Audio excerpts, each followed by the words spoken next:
Hello dear students, now in this video I will continue the explanation of the lesson The Making of Scientist.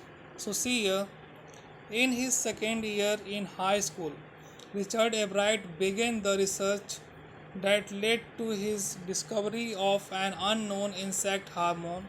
Indirectly, it also led to his new theory on the life of cells. The question he tried to answer was simple. What is the purpose of the 12 tiny gold spots on a monarch paper? Everyone assumed the spots were just ornamental, Ebright said, but Dr. Eckhart didn't believe it. To find the answer, Ebright and other excellent science students first had to build a device that showed that the spots were producing a hormone necessary for the butterfly's full development. This project won Ebright's first place in the county fair and entry into the International Science and Engineering Fair. There he won third place for zoology. He also got a chance to work during the summer at the entomology laboratory of the Walter Reed Army Institute of Research. As a high school junior, Richard Ebright continued his advanced experiments on the monarch pupa. That year, his project won first place at the International Science Fair and gave him another chance to work in the Army laboratory during the summer. In his senior year, he went a step further. He grew cells from a monarch's wings in a culture and so that the cells would divide and develop into normal butterfly wings scales only if they were fed the hormone from the gold spots. That project won first place for zoology at the international fair. He spent the summer after graduation doing further work at the army laboratory and at the laboratory of the US Department of Agriculture.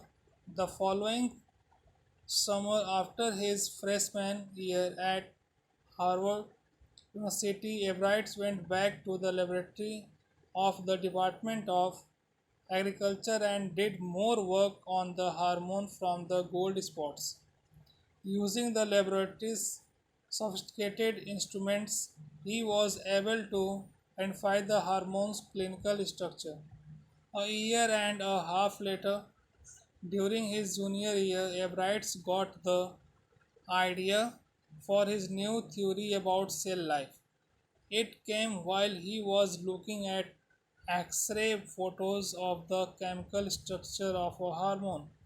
When he saw those photos, Ebright didn't shout Eureka or even I have got it, but he believed that along with his findings about insects' hormones, the photos gave him the answer to one of biology puzzles how the cells can read the blueprint of its DNA.